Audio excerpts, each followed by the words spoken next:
Hello, and welcome to another episode of Coffee Break Blogging, where we're going to continue on our series to creating and growing a profitable blog-based information business online. Now, in this episode, we're going to talk about WordPress themes, a topic that can drive some bloggers out of their ever-loving minds because there's so many options. Now, the thing I want to first start off with is the idea that I actually just want to acknowledge the fact that WordPress themes are a huge business. And for that reason, you're going to find a lot of them out there. As a consumer of WordPress themes, as somebody who's trying to pick a WordPress theme for your site, you're going to be inundated with options. You're going to be wondering which way is the best way to go. There's just a colossal amount of choices out there. So I want to preface all of this by saying that you're not stuck with a decision. You can change to a different theme later. And not only that, I recommend highly that you keep your eye on the ball here and not get stuck in the decision of what theme to get. Because I'm going to recommend my personal recommendation here on this episode, but there are just so many options out there that are going to be very paralyzing, and you need to have the discipline not to become paralyzed by that decision. Nothing that we're doing here is set in stone. You can change your mind later. So let's pick something and let's move on to more important endeavors in the development of our business here and not get stuck on the idea of what WordPress theme to get. It's not the most important decision that you have to make here. So first of all, let's start off with the idea of free themes versus premium themes. Now, as I said, WordPress themes are pretty big business. Therefore, there are a lot of paid themes out there, and they are going to be the best game in town. Generally, if a developer put a lot of work into a theme and really made it professional and customizable by you, excuse me, they deserve to get paid for, and they're also incentivized to create a much better product. So therefore, you're going to get a better product because they're making some money on that. Now, the free themes, and there are a ton of them. If you go into the WordPress.org site, there are literally thousands of free themes that you can pick. Some of them are good. That being said, I don't generally recommend that you go that route. One thing with a free theme is that you will definitely be literally completely and totally on your own when it comes to any customization of that theme. Also, a lot of times they don't have any type of settings built into them to do simple things like change out your header image or anything like that. It's literally you just have to go in there and do it by hand, and that requires some coding skills. So I generally recommend that you don't get into the free themes, but you could do what you want. I tend to go into the premium theme area because, again, you get what you pay for. Now, the first thing you're also going to come across is the idea of theme frameworks. And there is a difference between a framework and a standard WordPress theme. Now, a lot of the paid themes are going to be built on top of a framework of some kind. Here's the thing. A framework is essentially an underlying infrastructure to the way that your site works. And then on top of that is the presentation layer, which is essentially what the site's going to look like. So there are two big frameworks out there. One is called Thesis. The other one is called Genesis. Now, Thesis is pretty well known, and they're a very powerful theme. A lot of people really like Thesis. I personally prefer the Genesis framework. It's an open source model. It's over at studiopress.com. Now, that's not open source. That's paid, but they've got a lot of support and child themes built on top of it. So you get what you pay for yet again. But the Genesis framework is a really good foundation to, excuse me, to build your site on, in my personal opinion. And there are other frameworks out there. There's quite a few of them, in fact, and you can look into them. But the thing I like about Genesis is the fact that it has a huge community of support behind it, and you're going to find people that can help you do almost anything that you want with the Genesis framework.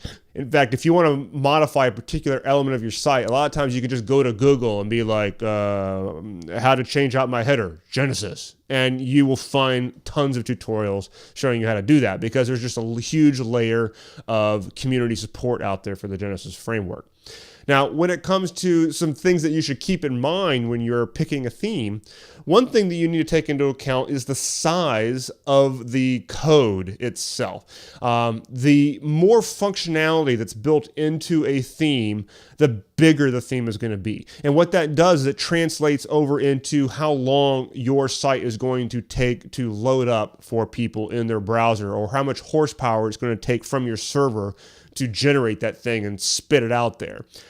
So you want to have smaller themes generally. Now, the way that you can tell the difference is that if the theme comes with all kinds of features built into it that you go in there and you check them off kind of a deal, and you have to disable a bunch of things, well, just the fact that those things are there tells you there's a lot of code underlying that theme. Another telltale sign is when you have themes that have a lot of drag and drop functionality that's designed in such a way where you can modify things without knowing any code at all. That's a good thing from the end user perspective, but from the code perspective, that means there's a lot of just stuff underneath the surface to make it so that you can drag and drop and things like that. And that means that the overall theme is going to be bigger. It's going to probably reduce your load or increase the amount of time it takes for your site to load up, which could decrease your site and the SEO rankings and things like that. So definitely pay attention to the size of your code. The simpler the theme, the better. Okay, getting over a little bit of a cough here. Another thing is simplicity. That kind of is the flip side of what I just said. The simpler your theme is, the less that there is on the screen, generally the better. The other thing is that from a marketing standpoint, when it comes to putting things out there and focusing user attention down the road, the less things that you have on the screen, the better. So you don't want to have a really loud, flashy design. It's not really going to work in your favor. So don't spend a lot of time trying to find a theme that does that. You want to find the one which is the closest to what you have in mind. But keep in mind, simplicity is usually better. You can go out there and find sites that you like the look and feel of, or that are accomplishing the things that you want to accomplish, and find out what they look like. Now, many of them are going to be using custom themes. In fact, I get asked many times what theme the Blog Marketing Academy is using, and the answer is it's a custom theme. It started out as what's called the education theme, which operates under the Genesis framework. If you go over to studiopress.com right now, you'll see that one of their available themes is called the education theme. Well, believe it or not, that is what the Blog Marketing Academy started with. It's just that over the last couple of years, I've customized the ever-loving hell out of it, and it just doesn't look like that anymore. So it pretty much is a customized, fully custom theme. And you could do the same thing. You can take a theme which is in the ballpark of what you have in mind, and you can customize it. As far as where to find your themes, well, WordPress.org definitely has a lot of them. These are the freebies. Many good ones there. But as I said earlier, I generally don't recommend that you go that route. But if you go into WordPress and you go to the theme section right inside your admin panel and you start searching around, it's going to be tapping into the free directory of themes. I just generally recommend that you don't go that route. Another really popular place to go is called Theme Forest. Very well known. They've got a lot of great themes there, and you can just check out the library and see. Another one that I recommend highly is the Elegant Themes company. These guys generate really nice themes. There's a basic framework underlying them, but there's a one flat rate and you get access to all of their themes simultaneously. And it's just a really, really great deal over at Elegant Themes. And then lastly is StudioPress. StudioPress, this is basically the guys behind Copyblogger, and they took the Genesis framework, which is open source, and they built a commercial layer on top of it with lots of support and lots of great child themes and things like that. That is the option that I personally recommend to you, is to go to studiopress.com and to pick one of their child themes that are in the ballpark of what you have in mind and go that route. Because what's going to happen is if you're going to get that child theme from them, you're going to be basing it on top of the Genesis framework. And I think the Genesis framework is a really good foundation for your design. You can modify it later. There are a lot of community developers out there that can help you with that. And basically, you're just tapping into a really developed community when you have the Genesis framework underlying your design. And if you like one of the child themes at Studio Press right out of the box, great.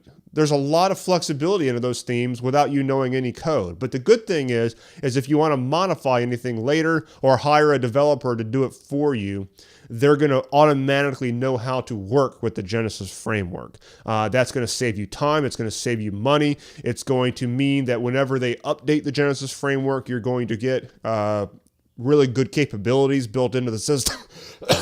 Man, I just got over a cold, and it's really hitting me really badly while I'm trying to record this podcast, so I apologize for that. But I'm a one-take guy when I do this podcast. I don't edit those things out. Maybe I'll change my mind one of these days, but I like to just go with it. Unfortunately, that means sometimes you'll have to listen to me cough if I'm getting over a cold. Anyways, so I do recommend you jump over to Studio Press, pick a child theme which is in the ballpark of what you have in mind and go that route, and you will open up a lot of flexibility for you in the future. That is where I recommend that you go with your theme. There are tons of other places where you could find themes, but again, I recommend that you don't get too stuck on this. There are a lot more important things coming up here. The theme is not your most important decision. You can change these things down the road. I have altered the design of my sites more times than I can count. You'll probably end up doing the same thing, so don't sweat it. Just get as close as you can. Let's move on to the next step, okay? I'll see you on the next episode of Coffee Break Blogging.